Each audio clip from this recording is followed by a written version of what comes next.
Hello, friends. I'm back to share something that I've learned. So, for a long time, and most probably subconsciously, I have concluded that there are some bad things that happen to people who become deep in God. I'm sure you know someone who you look up to, and their walk with Christ is deep. There are just levels you're like, wow, God, I would like to go to those levels. And you've seen God promoting them from one level to another. And then something massive, bad happens to them. And you've maybe made a conclusion that, Kwani God, do people trust you and then bad things happen? Yes, you know that they will get over the situation. Usually they always get out of the situation. And they testify that, that bad situation made them even go deeper with God and have stronger faith. Lakini wewe, you're wondering, hey God, I would not want to go through that. If going deep with you gives you such experiences, well, yes. So, yesterday I woke up early, had my prayer time and my devotion, and it was amazing. Those times you feel like, yes, me and God, today we had our thing. Like, I am sure we had our thing. So that was my yesterday morning, and I planned the rest of my day, and things were going out well. So I started, my duty for the day was to clean out my freezer, and as I was cleaning it out, I nikadunga one of the pipes, and so gas was leaking. And I know you do not defrost your freezer with a knife, like we all know that, and I've had my freezer for a long time, and it has never given me issues, never at all. And now when I need to preserve my baby milk, this happens. So it was like an emergency. It needed to be fixed, and that cost me a lot of money, but I didn't give much thought to it because at least it was fixed. Then along the day, in the evening, my son comes home early. Normal day, we do homework, we play. Then just that 1 minute you leave your kid, he inserts a piece of crayon in his nose. And so he comes to me screaming, and blood is flowing out of his nose, and it was a lot of blood. And I panicked. You see your kid bleeding that much, and he's crying, and he's not able to talk, and I panicked. But thankfully we were able to remove, and he's now safe and sound. I give thanks to God. But that shook me. And in the evening, at night when I was sleeping, that thought came to me. Could it be that it happened because, me and God connected? And I did not know that thought was so strong. It has always been my subconscious. Like, I've never given it a lot of thought, but I know I have thought. I've seen people that I look up in my Christian walk go through stuff, and I wonder, God, why are they going through that? I don't know the whole story, but I just, that thought crosses. And so last night, the thought also crossed my mind, and it was not a good place. So today, God has been gracious to teach me something new, and He's teaching me that case of my son, the small mistake, could have escalated very fast to something worse. Like, with children, things can go from 1 to 100 in a split second. They choke on food. 1 minute you're with him, you turn, and he's jumped off, from the 4th floor to the ground floor. Like, with kids, things can escalate very fast.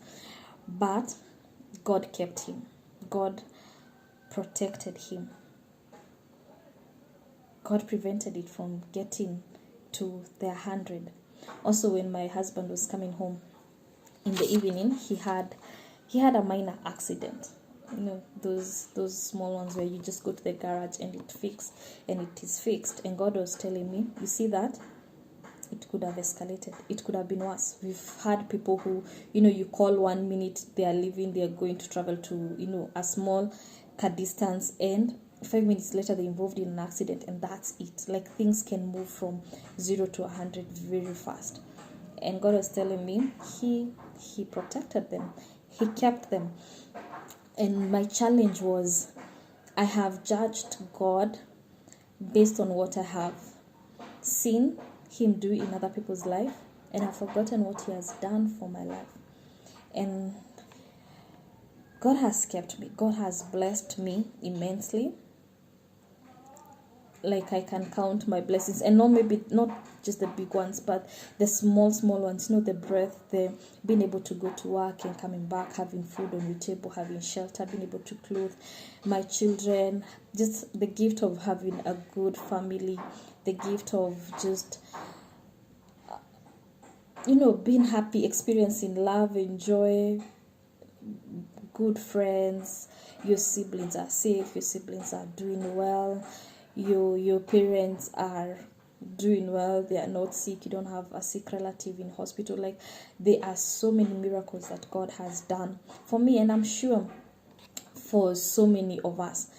But we are tempted to overlook the things that God has done for us and major on what he has done, or grade him on what he has done with other people.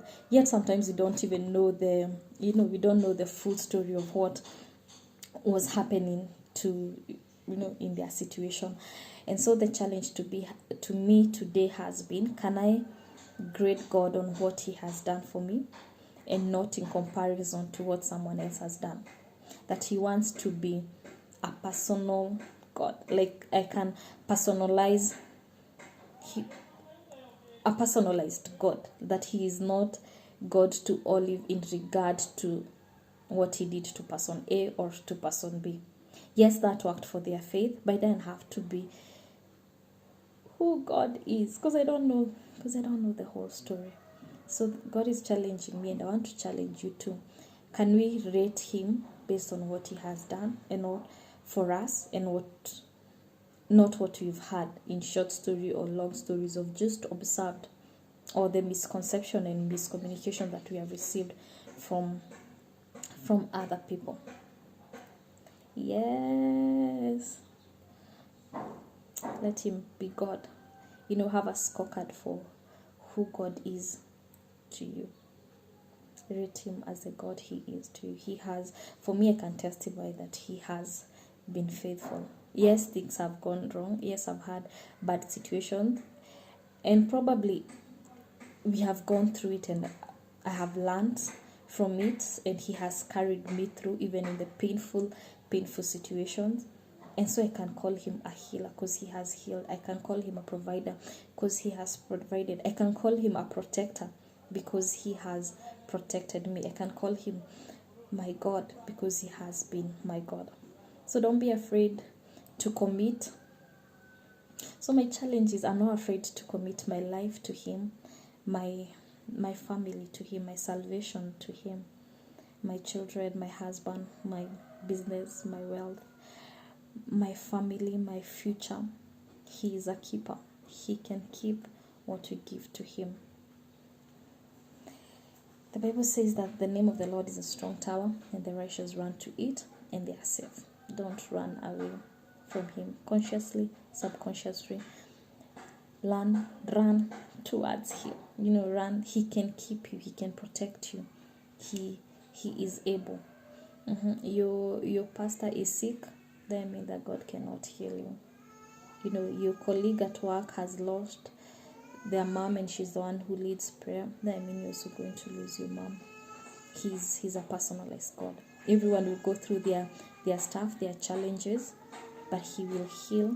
He will be God to every unique situation. So he's not God based on what he did to someone else. Let him be God based on what he has done for you.